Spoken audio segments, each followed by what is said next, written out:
시작하도록 하겠습니다. 조용한 기도 드리겠습니다.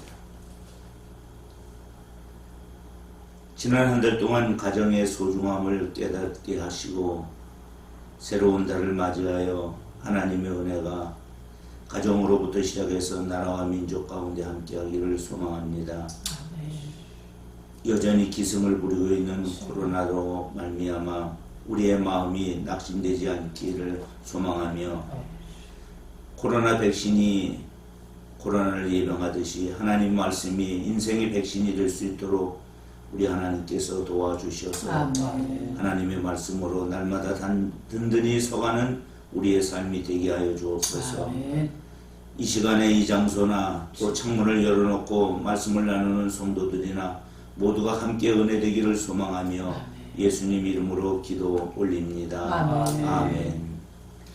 찬송은 204장입니다. 주의 말씀 듣고서 204장.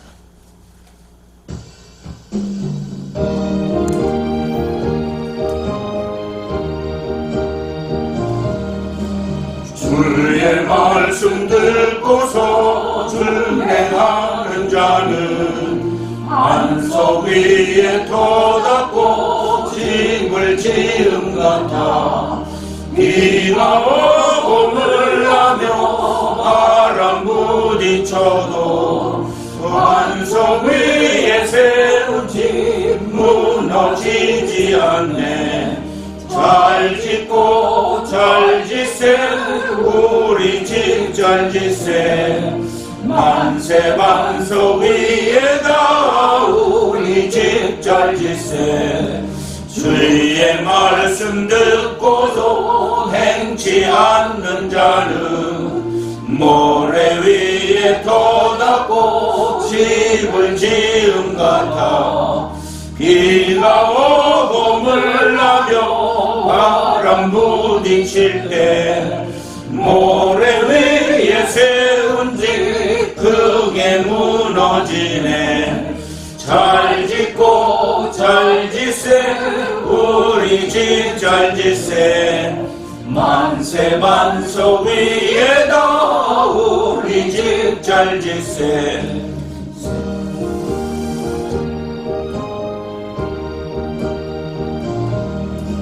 세상 모든 사람들 집을 짓는 자니 안석 위가 아니며 모래 위에 짓네. 우리 구주 오셔서 지은 상을 줄 때 세운 공로 따라서 영영 상 벌 주리.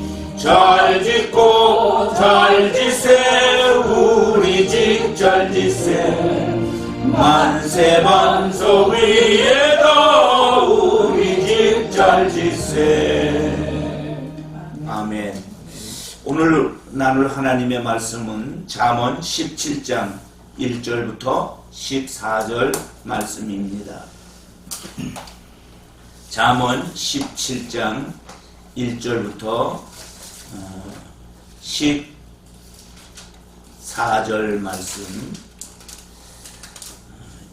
한 사람이 한꺼번에 4절을 읽고 마지막 2절은 같이 읽도록 하겠습니다. 마른 떡 한 조각만 있고도 화목하는 것이 제육이 집에 가득하고도 다투는 것보다 나으니라. 슬기로운 종은 부끄러운 짓을 하는 주인의 아들을 다스리겠고 또 형제들 중에서 유업을 나누어 얻으리라. 도가니는 은을 풀무는 금을 연단하거니와 여호와는 마음을 연단하시느니라. 악을 행하는 자는 사악한 입술이 하는 말을 잘 듣고 거짓말을 하는 자는 악한 혀가 하는 말에 귀를 기울이느니라. 가난한 자를 조롱하는 자는 그를 지으신 주를 멸시하는 자요 사람의 재앙을 기뻐하는 자는 형벌을 면하지 못할지니라. 손자는 노인의 면류관이요 아비는 자식의 영환이라. 지나친 말을 하는 것도 미련한 자에게 합당하지 아니하거든 하물며 거짓말을 하는 것이 존귀한 자에게 합당하겠느냐. 뇌물은 그 임자가 보기에 보석 같은즉 그가 어디로 향하든지 형통하게 하느니라. 허물을 덮어주는 자는 사랑을 고하는 자요 그것을 거듭 말하는 자는 친한 벗을 이간하는 자니라. 한마디 말로 총명한 자에게 충고하는 것이 매 100대로 미련한 자를 때리는 것보다 더욱 깊이 박히느니라. 악한 자는 반역만 힘쓰나니 그러므로 그에게 잔인한 사자가 보냄을 받으리라. 차라리 새끼 빼앗긴 암곰을 만날지언정 미련한 일을 행하는 미련한 자를 만나지 말 것이니라. 누구든지 악으로 손을 갚으면 악이 그 집을 떠나지 아니하리라. 다투는 시작은 북에서 물이 새는 것 같은즉 싸움이 일어나기 전에 시비를 그칠 것이니라. 아멘. 할렐루야. 아멘. 6월달이 됐습니다. 아멘. 사실 우리가 영상 지금 촬영을 하고 있어서 그렇지 이 영상 촬영이 이제 방송이 되는 날은 제가 개인적으로는 코로나 예방주사를 맞은 날입니다. 우리는 코로나19라는 긴 어둠의 터널을 지나고 있습니다. 코로나19라는 말은 19년도에 시작됐다. 근데 벌써 19년, 20년, 21년 중반까지 가고 있습니다. 어디가 끝일까 잘 몰라요. 마음으로는 빨리 종식되기를 원하지만 그러나 그 끝을 아는 분은 오직 하나님 한 분이라고 믿습니다. 아멘. 그럼에도 주 안에 있는 생명의 빛을 향해 나가는 우리 모두에게 6월이 되기를 바랍니다. 아멘. 6월달 주제는 마음 훈련입니다. 잠언 4장 23절에 보면 모두 지킬 만한 것 중에 더욱 내 마음을 지켜라. 생명의 근원이 이에서 남이니라. 이렇게 말하고 있습니다. 그래서 4주 동안 우리가 다룰 주제는 마음 단련, 두 번째는 마음 경영, 세 번째 마음 제어, 네 번째 마음 권고입니다. 근데 제일 중요한 것은 하나님 말씀의 통치를 받아서 마음을 단련해야 하고 하나님 말씀의 통치를 받아서 마음을 바르게 경영해야 하고 하나님 말씀의 통치를 받아서 마음을 제어하면서 사랑의 정의를 추구해야 합니다. 그리고 선한 마음으로 성도를 권고함으로써 공동체가 바로 세워져야 될 줄로 믿습니다. 자, 첫 번째 나눌 말씀은 1절로 6절인데 어리석은 사람은 마음을 다스리지 못하고 소중한 관계를 망가뜨립니다. 이제 세 부분으로 이 1절로 6절을 나누겠는데 첫째 1절 말씀 속에서 어떤 가정이 더 행복한 가정이겠는가. 자, 1절 말씀을 같이 읽어보겠습니다. 시작. 마른 떡 한 조각만 있고도 화목하는 것이 제육이 집에 가득하고도 다투는 것보다 나으니라. 자, 이 말씀 보면 마른 떡 한 조각, 여기 이 마른 떡 한 조각을 번역 성경에는 밥 한 그릇 또는 누룽지 또는 마른 빵 조각, 그렇게 어려운 집안의 식탁이겠죠. 그런데 그 어려운 집안에 식탁을 차려놓고 화목하는 것이 좋겠느냐? 제육이 집에 가득하고라는 말은 조금 뒤에도 이제 말씀을 나눌 거지만은 산의 진미가 가득한 뻑적지근한 밥상을 차려놓고 둘러앉아서 다투는 거에 낫겠냐? 자, 어떤 게 나을 것 같아요? 남목사. 당연히 첫 번째가 나을 것 같습니다. 드라마 봐도 예전에 드라마 보면은 꼭 무슨 잘 차려놓고 막 또 싸우는 장면 많이 나오잖아요. 내가 밥 먹다 쓰러지고 뒤쪽. 그래서 역시 화목한 것이 훨씬 좋은 것 같습니다. 유업사 사모님도 뭐 동일하겠지요? 네. 아니에요? 맞아요. 제육을 먹고도 여기 제육이 뭐냐면 제육볶음의 제육이 아닙니다.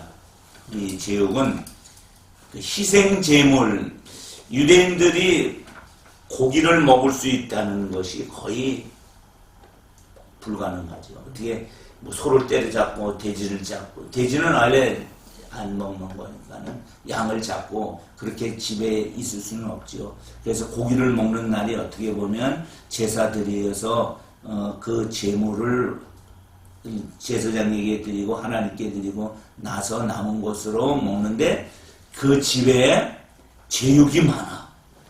그러니까 이게 예배를 하나님께 드리고, 오늘로 얘기하면 거룩한 주일 예배를 은혜롭게 드리고 돌아와서 싸움박질하는 것과 같다는 의미를 얘기하는 거예요.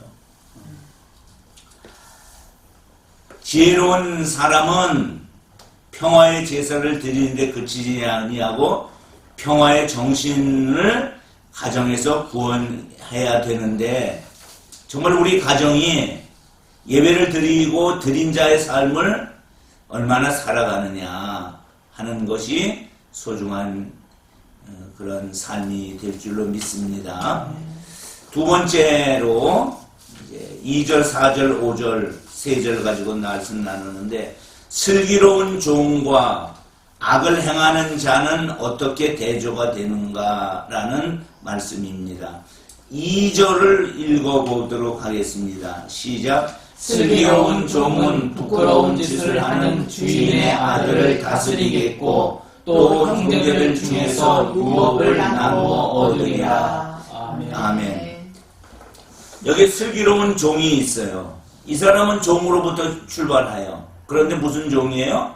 슬기로운 종, 지혜로운 종이라는 말이에요. 근데 그 집의 아들들은 개망난이에요. 여기 부끄러운 짓을 한다는 말은 남봉꾼이라는 말이에요. 바람쟁이에요. 그런데 이 슬기로운 종이 부끄러운 짓을 하는 주인 아들을 잘 타일러서 잘 좋은 사람이 된다는 거예요. 그렇게 되면 이 집 주인이 그 슬기로운 종을 자기들 아들처럼 대우해서, 그래서 어떤 번역에는 이 슬기로운 종이 양아들이 되는 거예요. 그래서 유업을 함께 나누는 자가 되더라. 아멘.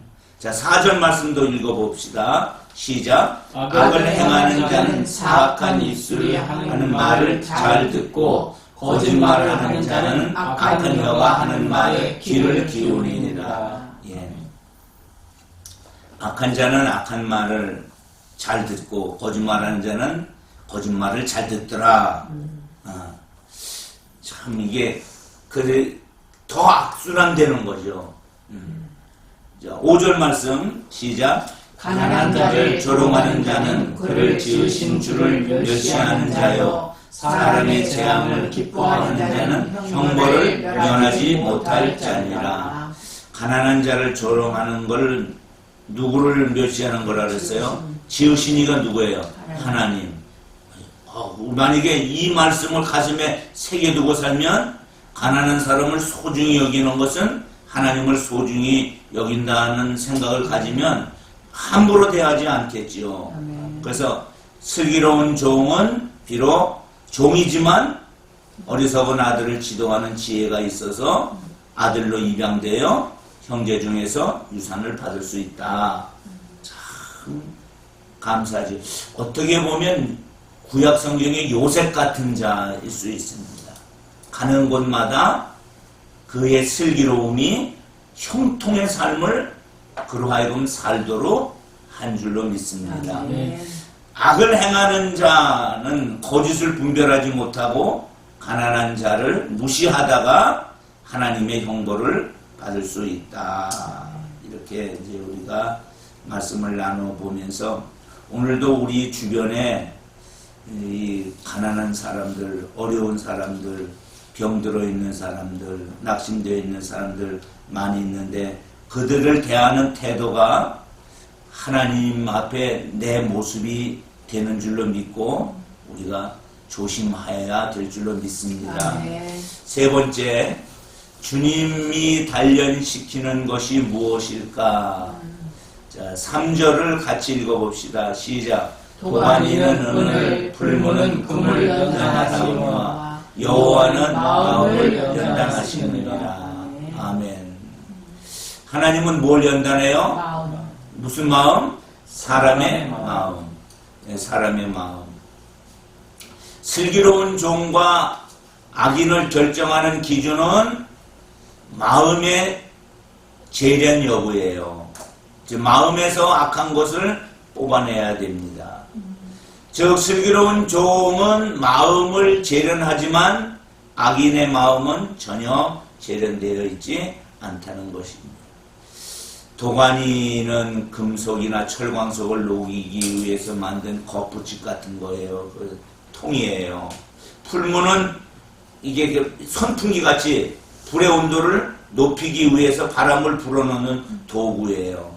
그런 것들을 통해서 철광석을 녹이고 녹인 철광석을 가지고 좋은 제품을 만들어내듯이 우리들도 이제 슬기로운 종이 되어서 연단을 잘 겪어내시면 좋은 하나님의 사람이 될 줄로 믿습니다. 아멘. 이제 나눔이 두 개가 있어요. 첫 번째 나눔, 가정의 행복은 많은 재물에 있지 않고 마음을 나눌 수 있는 사랑의 관계에 있습니다. 행복한 가정은 하나님을 바로 예배할 뿐 아니라 가족 간의 사랑의 평화를 추구합니다. 여기서 이제 질문을 이제 우리가 함께 나눌 것인데, 우리 가정의 행복을 방해하는 것이 무엇일까? 직접 이 말씀을 들어가기 전에 행복의 방해꾼은 뭐가 있을까? 어떤 것들이 있을까? 행복을 해야 되는데 행복하지 못하게 하는 것. 어떤 게 있을까요? 하나씩 한번 쭉 한번 대보죠. 뭐 여러 가지 있을 수 있어요. 내 생각에는 저는 게으름도 그 중에 하나라고 생각이 들어요. 이옥재 사모님은 뭐가 있을까요? 행복을 방해하는 것. 미움. 미움, 그렇죠. 미움이죠. 미움이 들어오면 행복할 수가 없죠. 또 남 목사님. 그 말로 상처 주는 거. 말로 상처 주는 거. 그 다음에 또 속이는 마음도 있겠죠. 지금 또 뭐가 있을까요?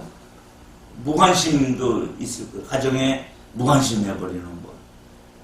미움, 또 게으름, 속임, 말로 상처 주는 거, 무관심, 편애도 있을 거예요. 또 자기 이기심도 있을 거예요. 이런 다양한 것들이 벌레 같은 거예요.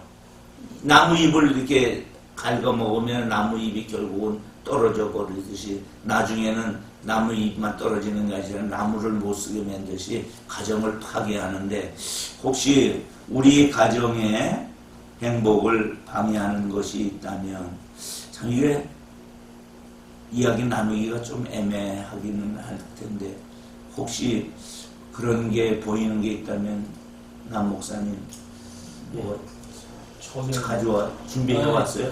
예. 저는 보면 결국 이제 자녀들로 이제 시작해서 말이 시작해갖고 결국 서로 말로 상처 주는 건데, 그래서 이제 좀 이거를 극복하기 위해서는 말하는 법을 좀 배워야 되겠다. 그래서 물론 자녀들이 이제 바로바로 부모의 마음처럼 움직여주진 않죠. 근데 그거를 풀어가는 과정에서 인내심이 좀 부족하다 보니까 말을 이 아이들이 잘 따라올 수 있게끔 우리가 끌고 나가야 되는데, 어느 순간에 이제 인내심이 부족하니까 또 승질을 확 내게 되고, 그럼 오히려 역효과가 나죠. 할 것도 안 하고 애들이 또 이제 상처받아서 시무룩해 하고 또 안 하고 오히려 할 것도 못 하고 있고, 그런 걸 이제 보면서 반복되는 걸 보면서 이 아이들한테 부모로서 내가 말하는 법을 좀 잘 배워야 되겠다. 그러면은 아이하고 아빠하고의 관계에 지금 행복이 단절되는 걸 얘기하는 거예요? 아니면은 부모와 자녀 사이. 부모와 자녀 사이. 부모 자녀 사이에 이제 애한테 막 하는데 사모가 옆에서 당신은 그렇지는 그건 아니고. 그렇지는 않은데 보통 이제 부모가 이제 보통 한 이제 그룹으로 또 이제 자녀를 지도하다 보면 그렇게 돼. 되는 거죠. 그래서 보면은 항상 시초가 뭐 교회는 영상분리 이렇기 때문에 그 항상 뭘 우리가 저 지시를 하잖아요. 네. 그럼 교식은 일단 네 하고 일단 해요. 하고 있어요. 네. 근데 항상 교회는 일단 안 하고 있어요. 자기가 하고 싶은 걸 하고 있어요. 한 번 얘기하고, 두 번 얘기하고, 세 번 얘기하다가 갑자기 네 번째에서 그러니까 이게 단계별로 뭔가 이렇게 바라는 법이 이게 잘 할 수 있도록 유도를 해주고 이렇게 싹가야 되는데 그 단계 없이 바로 4단계로 확 가서 해도 되니까 분위기가 오히려 완전히 아주 귀는 아는 거예요. 어디까지 가느냐면은 아버지의 승질 날 때까지 기다리고 있는 거예요. 그게. 그런 것 좀 우리가 지혜롭게 맞아요. 어떻게 자녀들하고는 그런 게 많을 거예요. 유업자 성원이는 뭐가 있어요? 가정의 그 행복의 그 방해 요소는 그 부부간에 이제 예를 들어서 대화도 좀 좋고 함께 나누고 함께 같은 마음을 갖고 같은 생각을 갖고 가면 참 좋겠지만 그렇지 못한 것이 이제 행복에 때로는 방해가 되잖아요. 근데 그것은 제가 나름대로 한번 생각을 해봤어요. 우리가 늘 제자훈련 받을 때도 말씀 우리가 들었듯이 10원짜리 동전만도 못한 그 자존심 때문에 자존심. 자존심 때문에 때로는 말을 단절할 수도 있고 또 막 자기 자신을 또 주장할 수도 있고 그러다 보면 행복이 때로는 깨지잖아요. 그죠? 그런 거 저는 자존심이라고 저는 생각이 들었습니다. 예. 오래간만에 듣던 얘기네. 10원짜리 동전만도 못한. 오래간만에 들었죠. 오랜만에 자존심이 네. 10원짜리 동전만도 못한데. 기억이 확 나네. 욕할 때 이거 생각하면 좋을 것 같아. 10원짜리만도 못한 자존심. 마음속에 되뇌이고. 지금 이제 이 가정의 행복을 파괴하는 걸 얘기하면서 난 무슨 생각을 했냐면 예전에 바상 10몇 년 전이죠. 오래전에 우리는 대화만 하면 싸움을 했어요. 내 생각에. 근데 왜 싸움을 했느냐면 친절하게 상대방을 가르쳐 주는 거야. 잘못을 가르쳐 줘. 지적을 해. 그러면 성질이 좀 올라와. 그럼 또 나도 지적을 해. 그럼 또 지적을 해. 그러다 보면 나중에 그냥 싸움해서 그래서 대화는 안 하는 게 상책이다 라고 했던 시절이 있어요. 지금은 우리가 대화를 해서 지적질을 하고 싸운 적이 없는 것 같아. 나이가 나이만큼 우리는 아니 그 나이하고 상관없어요. 싸움이라는 것은 몸싸움이 아니라 그냥 언성이 그치. 높아진 거죠. 그래서 언성도 그게 나이가 먹어서 언성이 안 높아지는 건 아니에요. 자기 스스로가 이제 상관없이 다스리는 서로 거지. 이제 예. 잘 그렇지. 조화가 이제 마음 조화가 이루어져야지. 그 상대방에 대해서 존중감을 갖고 그 말에 대해서 이해력을 갖고 배려심을 갖고 대화를 나눠야 되는데 그 대화가 항상 보면 당신은 너 메시지죠. 그렇게 되면 자존심 때문에. 근데 결국은 10원짜리만도 못한 요새는 좀 올려줄까? 100원짜리 10원이야 하고 있는 거. 10원짜리 100원을 올리면 10원짜리만도 못하는 거. 그래요. 우리의 가정의 행복을 방해하는 것은 그러면은 이제 모든 사람들이 일본어로 놓을 수 있는 것이 자존심. 그렇게 보시죠. 자존심. 그런데 자존심의 반대라고 생각하는 거 우리가 들었던 것 중에 하나가 뭐예요? 자존감. 자기가 존귀하다는 것이 자존감이죠. 자존심은 뭔 자기 뺏기는 없다 라는 것이고 자존감은 모든 사람을 다 존귀하게 놓는 그런 마음일 거예요.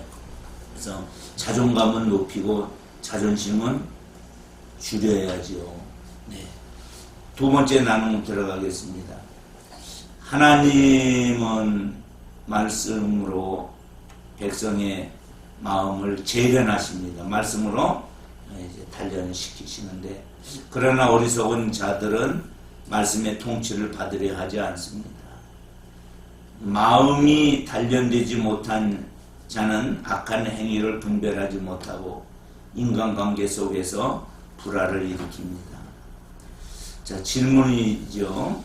하나님께서 우리 마음을 어떻게 단련하고 계신지 서로 나누어 봅시다. 이렇게 해서 하나님의 단련법, 하나님이 주로 쓰시는 게 고난, 고통, 또 뭐 연단, 시련 등을 통해서 우리를 쓰는데, 우리가 그런 것을 받아들일 때 하나님의 무엇으로 받아들여요? 축복으로 받아들인다. 예, 고난으로만 보지 않는다는 거예요. 지난번에도 나눴죠. 고난의 보자기에 하나님이 축복을 싸서 주지. 예, 그냥 고난만 주는 것은 아니다. 자, 그렇다면 나는 어떻게 하나님으로부터 단련받았는지 그런 유형들이 있으면, 우리 유혹자 사모님은 어떤 단련을 하나님으로부터 받은 것 같습니다. 단련한 후에는 전문같지는 않지만 좀 그런 또 얼른 또 생각이 드네요.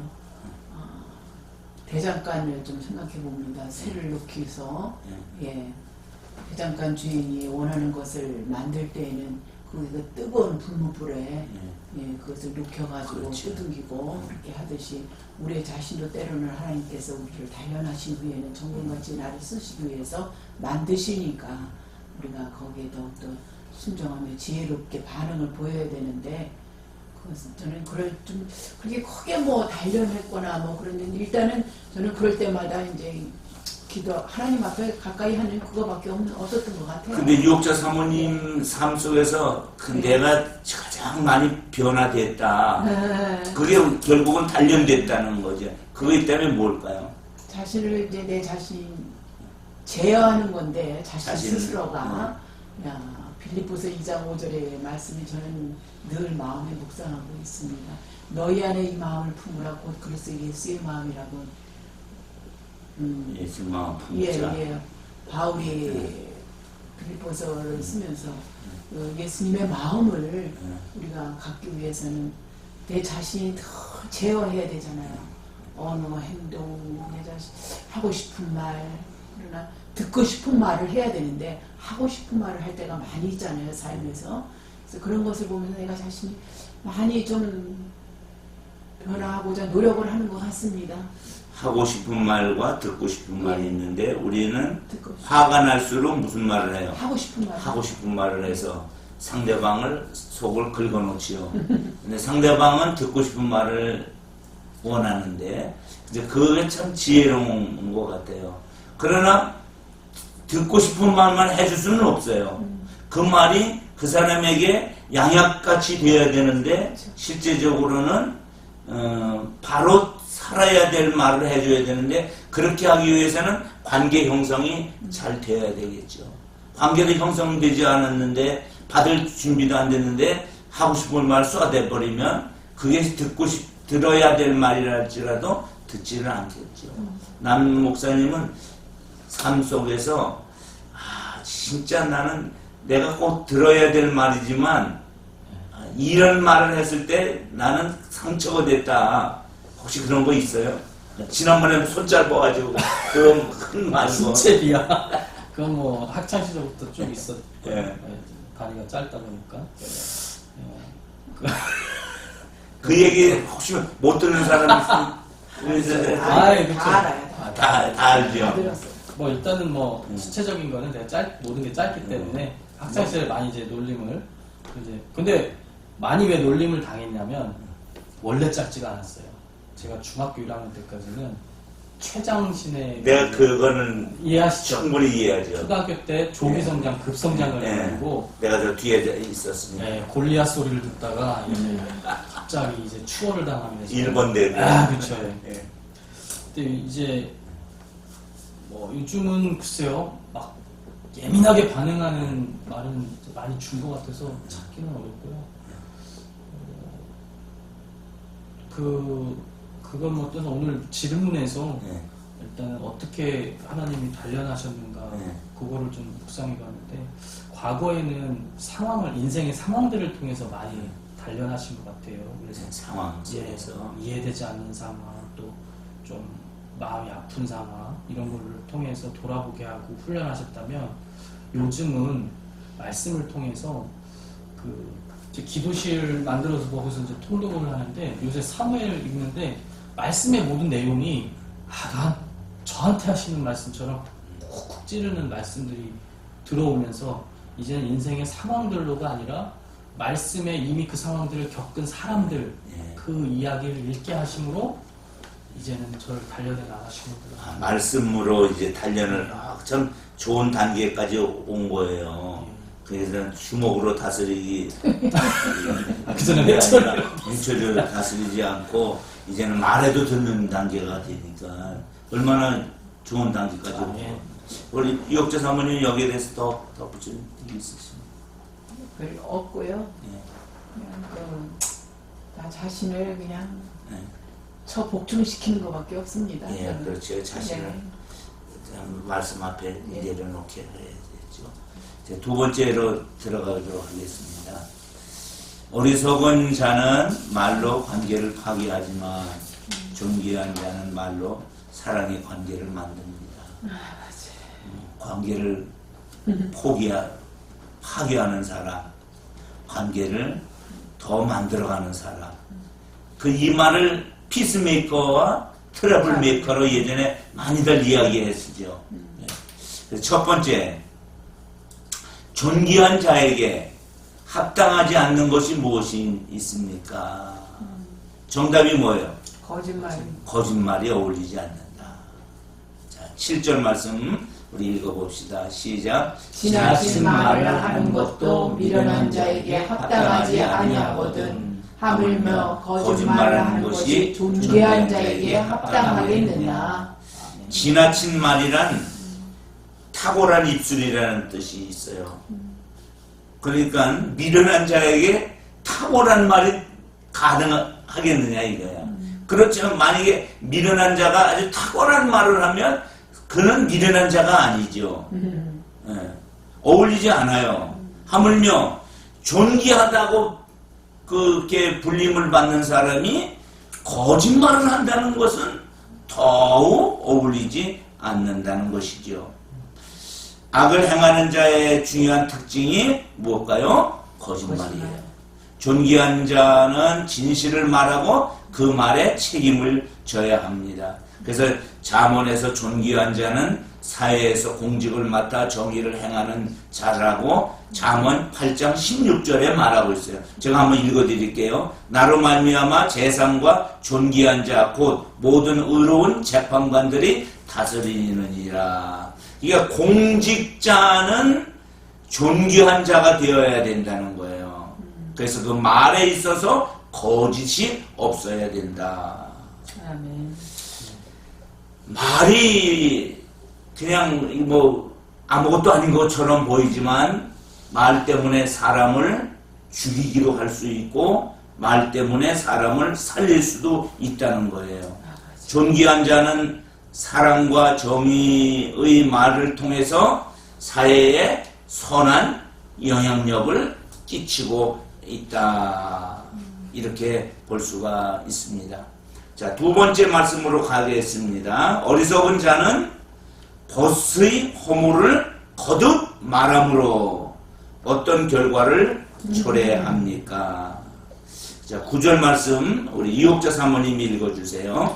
허물을 덮어주는 자는 사랑을 구하는 자요 그것을 거듭 말하는 자는 친한 벗을 이간하는 자니라. 아멘. 한 번 말할 수는 있죠. 야, 너 왜 그러냐? 그러나 두 번 하고 세 번 자꾸만 말하면 결국은 이간하는 자가 될 수 있다. 여기 허물은 원래 이 용어를 쓸 때는 처음 쓸 때는 법적인 범죄, 반역 등으로 썼지만 오늘 본문에서 허물은 사람들이 부주의하고 충동적으로 행동함으로 남에게 해를 끼치는 것에 대해서 말하고 있는 거예요. 예, 법적으로 받지는 않지만 그 말을 했다고 해서 그게 법에 저촉은 되지 않지만 내 삶에는 영향력을 줄 수 있다는 것. 그래서 일반적인 실수와 잘못을 우리가 누구 앞에서 할 수가 있어요. 덮어줘야 될 말 덮어주지 않고 그거를 드러냄으로 말미암아 그것으로 인해서 선한 영향력이 아니라 나쁜 영향력을 끼칠 수 있습니다. 그래서 허물을 반복해서 말하면 그리고 이 사람한테는 이렇게 얘기하고 이 사람한테 이렇게 얘기하면 이간질하는 관계가 돼서 관계를 파괴할 수밖에 없다. 그래서 어리석은 자는 허물을 들추는 말로 친구 관계를 파괴한다. 이 허물도 공개적으로 할 때는 더 큰 상처가 되겠죠. 개인적으로 해주면 좋은 관계를 유지할 수도 있을 수는 있지만 이게 많은 사람 앞에서 허물을 말하는 것은 대단히 조심스러운 이야기입니다. 세 번째, 악한 자가 받을 형벌이 무엇인가? 악한 자가 받을 형벌 11절 13절 말씀인데 11절 남정강 전 목사님 읽어주세요. 악한 자는 반역만 힘쓰나니 그러므로 그에게 잔인한 사자가 보냄을 받으리라.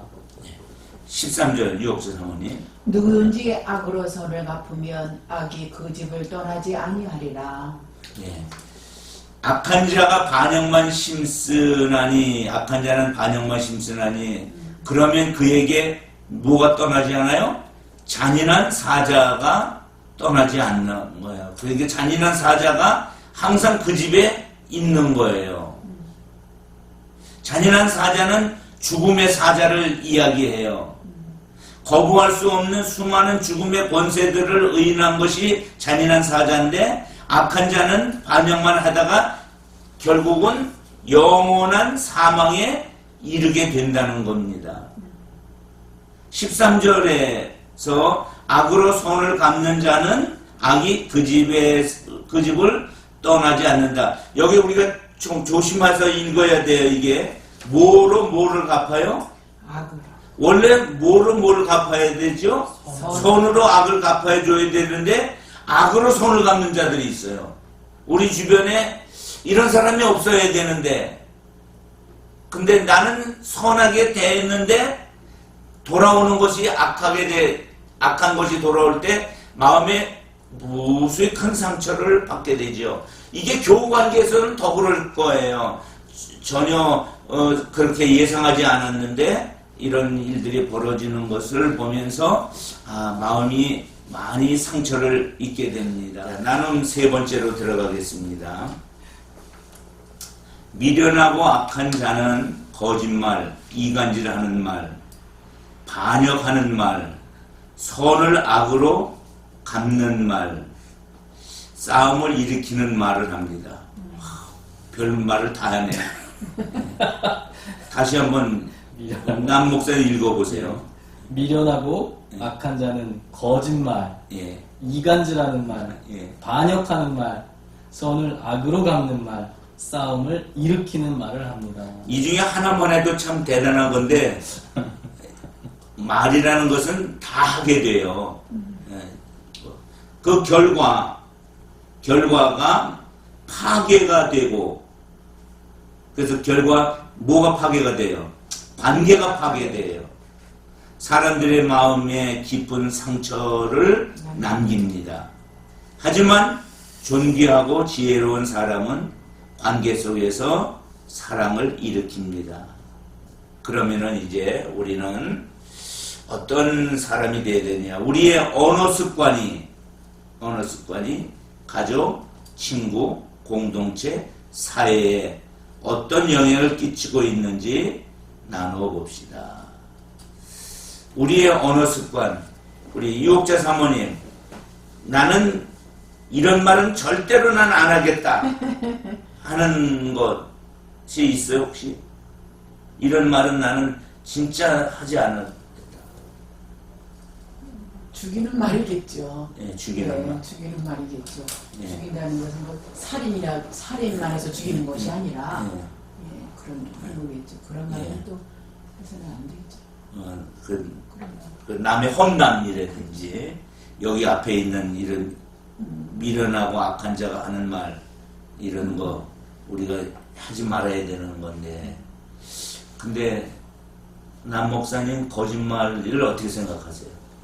저는 거짓말하면은 이제 오늘 어쨌거나 내용 중에 있어서 묵상을 해봤는데 제가 좀 교육을 사회생활 교육을 처음에 할 때 거짓말을 마치 지혜인 것처럼 거짓말도 상황에 따라 탁탁탁 이렇게 하면서 매끄럽게 이끌어가는 거가 지혜인 것처럼 이제 교육을 많이 받았어요. 그러다 보니까 진료 같은 거 하나 할 때도 아이가 상황을 정확하게 진단해 주는 게 아니고 무조건 처음에 안 좋게 얘기해라.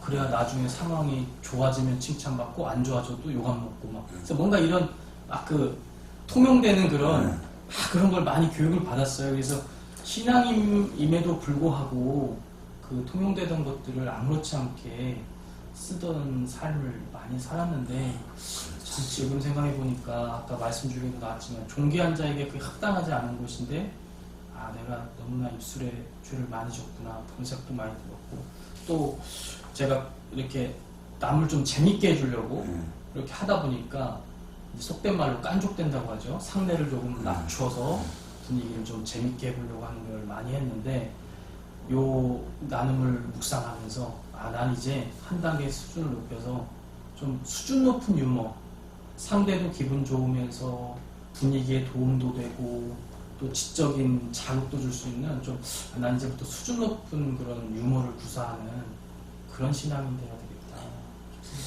이 거짓말이요, 지도자들에게 많을 수 있고, 거짓말 중에서 우리가 착한 거짓말 또는 하얀 거짓말, 선한 거짓말 뭐 이런 말을 써요. 정말 그 말이 맞을까? 그래서 그 좋은 거짓말이 있을 수 있어요? 없을 거예요. 좋은 거짓말이 어디 있어요? 거짓말 그 세 단어 자체가 나쁜 거지. 그렇죠. 근데 예를 들면은 좋은 이럴 때 거짓말이 좋은 말 그래야지. 좋은 말. 그렇죠. 그렇지. 그렇지. 좋은 말이지 좋은 거짓말은 아니. 예를 들면 병원에서 입원해서 암 환자가 있는데 그 환자에게 당신이 암이 아니래. 이 약 먹고 잘 먹으면은 괜찮대. 이건 좋은 거짓말이 아니라 좋은 말이지. 말이겠지. 그러니까는 대단히 중요한 지금 말을 했네. 좋은 말과 좋은 거짓말은 다르다. 좋은 거짓말이란 없다. 언어 자체에 쓰면 안 돼. 없다. 이 거짓말은 무조건 거짓말이다. 그렇지. 이런 의미가 되겠죠. 그럼 다시 한번 이제 질문을 언어 습관이 가족, 친구, 공동체 사회에 어떤 영향을 끼치고 있는지, 우리가 아니라 나의 언어 습관이라고 그러겠죠. 유옥재 사모님, 어떤 영향을 끼치고? 긍정의 언어 이거는 많이 듣던 말이잖아요. 예. 긍정의 언어를 써야 되고, 뭐 칭찬해줘야 되고, 그죠? 격려해줘야 되고, 인정해줘야 되고, 그런 언어의 그런 습관을 우리가 갖도록 자기 자신이 많이 배워야죠. 그러면은 결국은 언어 공부해야 되겠죠. 그렇죠. 배워야 됩니다. 그 대화 공부해야죠.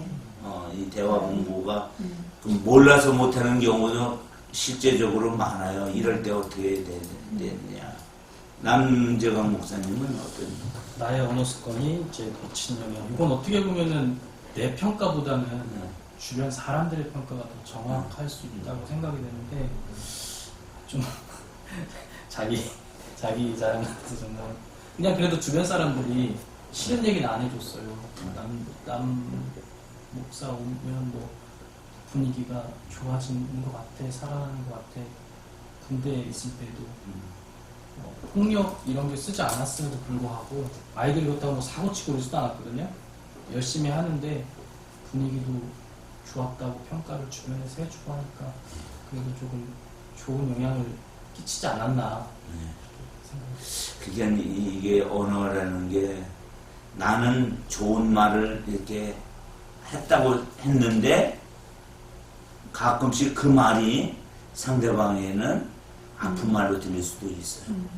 그래서 항상 내 그 입에 재갈을 물리고 그리고 언어를 잘 순화하고 내 말이 어떻게 나가는가. 특별히 목사가 참 이런 의미에서 어려워요. 왜냐면 성경은 이렇게 말하고 있는데 그 상황적으로 보면 그런 상황을 말해서는 안 될 상황들이 발생을 할 때 어떻게 해야 되냐 고민을 많이 하게 됩니다. 그래서 참 어떻게 보면 우리는 우리의 언어를 가지고 선한 영향력을 끼치는데 사용되기를 소망해 봅니다. 아멘. 자, 이 시간에 마지막으로 우리 한마디씩 하고 오늘 기도하고 마치도록 하겠습니다. 남정환 목사님 오늘 말씀 나누면서. 예, 저를 비롯해서 또 영상 통해서 예배하시는 모든 성도님들 상대방의 영을 살려주고 또 상대의 마음을 감싸줄 수 있는 아름다운 말을 통해서 공동체가 살아나고 또 부흥하고 행복한 공동체 만들어 나가는데 힘쓰시는 저와 여러분들 되시기를 소원합니다. 유옥자 사모님. 누군가의 롤 모델이 되기 위해서 또 상대에게 많은 사람들에게 존중과 존경받기 위해서 또 지혜롭게 대해야 되고 그런 삶을 자신이 갖도록 노력해야 되겠습니다. 저는 개인적으로 요새 제일 많이 묵상하는 게 나는 원로가 될 수 있는가 라는 것이에요.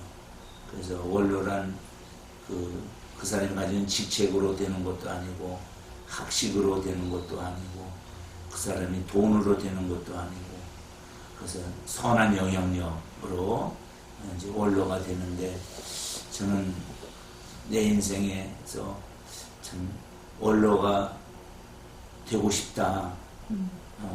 많은 사람들에게 선한 영향력을 끼치는 사람이 되고 싶다. 아멘. 그러기 위해서는 어떻게 해야 되는가를 늘 고민하고 있습니다. 우리 모두가 있는 자리에서 선한 영향력을 끼치는 사람들 되시길 바랍니다. 아멘. 우리 오늘 이제 말씀 기도할 내용은 하나님의 말씀으로 마음을 재련하여 주위에 선한 영향력을 끼칠 수 있게 해 주십시오. 공동체의 사랑의 언어를 정착시켜 이 안에서 생명과 평화가 가득하게 하소서. 다 함께 기도하겠습니다. 아버지 하나님, 감사합니다. 오늘 언어 재련의 훈련에 대해서 말씀을 나눴습니다. 하나님, 우리가 말을 통해서 많은 사람들에게 영향을 끼치는데 하나님 악한 영향을 주지 않게 선한 영향력을 끼치는 사람이 되게 하여 주옵소서. 그러기 위해서 내 마음이 하나님의 재련돼서 내 마음에 상처가 또 상처를 끼치지 않도록 도와주옵소서. 공동체가 사랑으로 하나 되기를 원합니다. 생명과 평화가 가득하기를 원합니다. 우리 하나님 이제 가정과 교회와 직장과 나라와 민족 속에 하나님 함께 하셔서 상처를 주는 언어에서 격려하고 이 도와주는 언어 주의 은혜가 넘치는 그런 시간이 되게 하여 주옵소서. 하나님 감사합니다. 이 시간에 우리 하나님의 은혜로 마음을 단련할 수 있는 귀한 말씀을 나눴습니다. 하나님 우리 마음이 주의 말씀으로 단련받기를 원합니다. 재련받기를 원합니다. 그래서 하나님 쓰고 싶은데 귀 쓰임받게 하여 주옵소서. 이제는 우리 구주 예수님 은혜와 아버지 하나님의 극진하신 사랑과 성령님 함께 하시니 주의 자녀들 마음 위에 머리 위에 이제로부터 영원토록 함께 하기를 간절히 축원합니다. 아멘.